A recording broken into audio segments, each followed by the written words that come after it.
Absente du Tour de France en 2019, l'Isère fera son retour sur les chapeaux de roue en 2020 avec une étape La Tour du Pin Villard-de-Lans le 14 juillet et un départ de Grenoble vers Méribel le lendemain.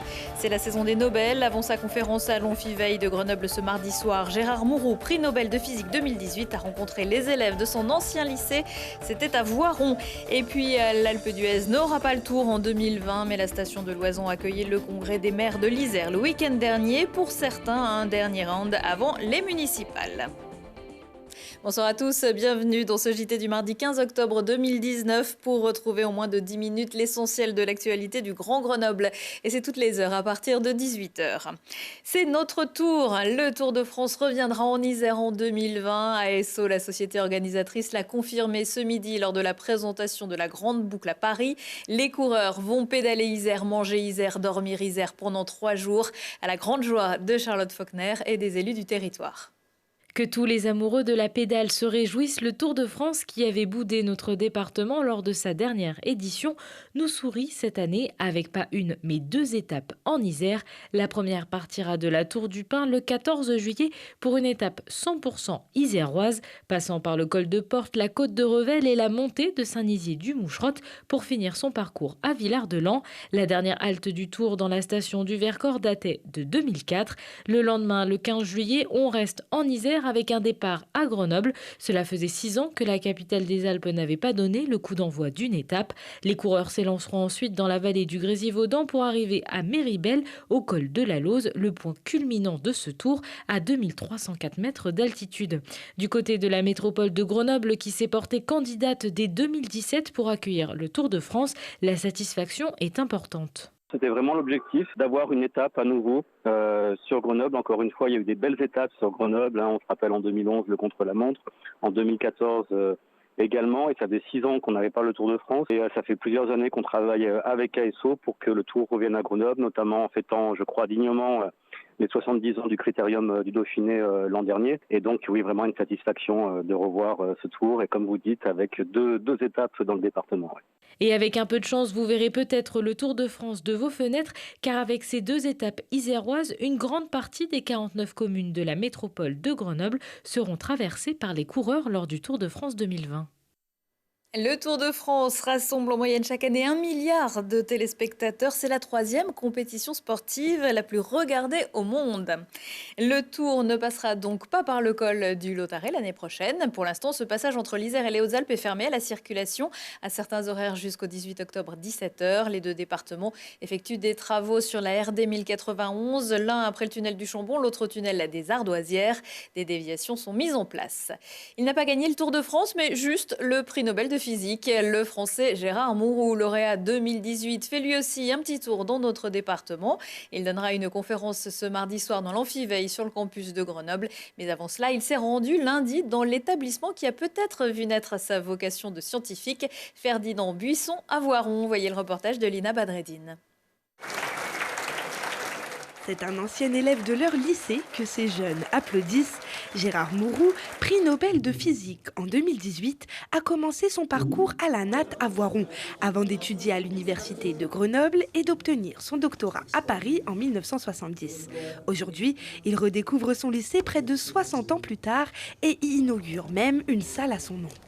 Je suis très ému de voir le lycée et de voir les étudiants qui étaient vraiment enthousiastes à propos de ce que je disais. J'ai donné une conférence et vraiment les questions étaient très bonnes.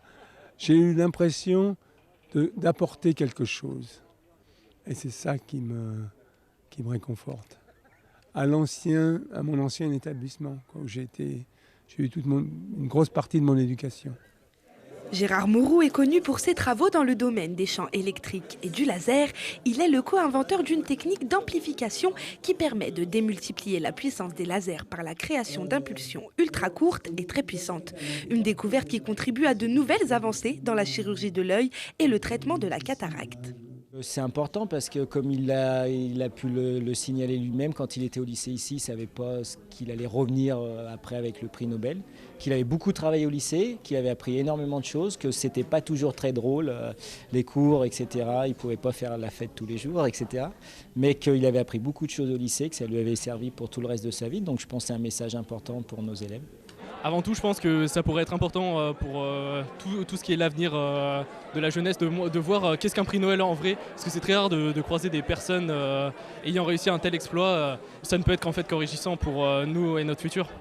Et la rencontre était immortalisée en dessin par Julie Polge, illustratrice scientifique qui couvre régulièrement ce type d'événement.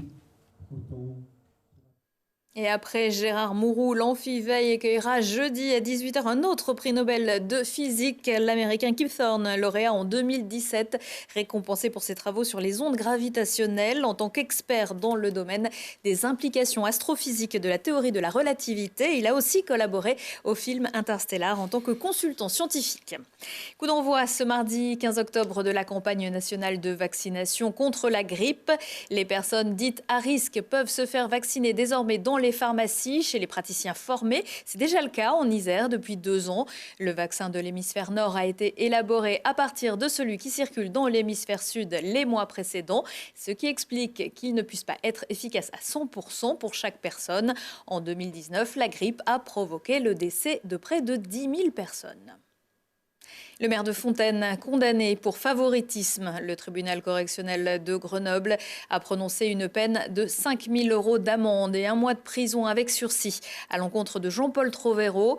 Son ancienne directrice générale des services et le dirigeant d'un cabinet conseil écopent de la même peine. Ils avaient été mis en cause dans l'attribution d'un marché public en 2015 concernant un diagnostic de modernisation des services municipaux.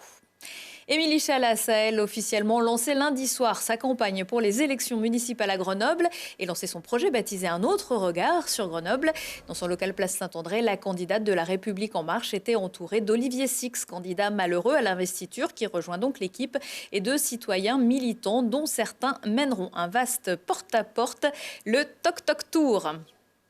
Émilie Chalas, Jean-Paul Trovero ou un autre, l'un d'eux participera peut-être l'an prochain au congrès des maires de l'Isère. Cette année, l'événement se déroulait pour la première fois dans une commune de montagne, à l'Alpe d'Huez plus précisément. Peut-être un petit lot de consolation à défaut du Tour de France. Samedi, 800 élus représentant les 512 communes iséroises avaient répondu à l'appel de l'Association des maires de France. Si le tourisme était la thématique principale, il a aussi été question de leur mission.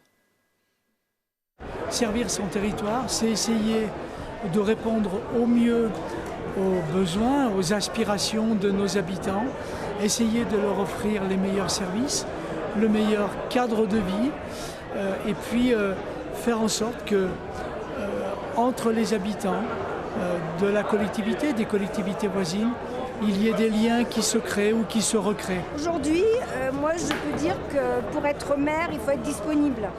Alors, j'ai la chance d'être à la retraite et donc c'est pour ça aussi que j'ai accepté de partir dans cette équipe. Quand on est maire, on ne doit pas travailler pour soi. Même on ne travaille pas pour son aura, c'est pour la population, envers la population. C'est le seul matériau de construction vraiment renouvelable. Le bois revient fort, et particulièrement dans notre région. 17% des logements bois sont construits en Auvergne-Rhône-Alpes.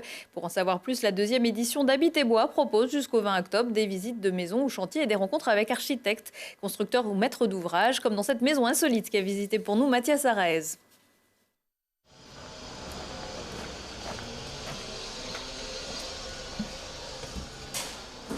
Bienvenue chez nous. Il n'y a pas que les chalets à la montagne qui peuvent être en chêne et en contreplaqué. Depuis 2 ans, avec son événement Habiter Bois, c'est toute la filière qui veut tordre le cou aux idées reçues. On voit de plus en plus de logements en fait, en ville. On voit de plus en plus donc, de gymnases, d'écoles, de logements collectifs et même de bâtiments tertiaires qui se font avec le matériau bois. Il y a des bâtiments maintenant où en fait, on ne se rend pas du tout compte qu'on est avec une structure bois. On voit la structure en fait, lors de la construction, mais après le parement extérieur, ça peut très bien être du zinc, du crépi, du fibrociment.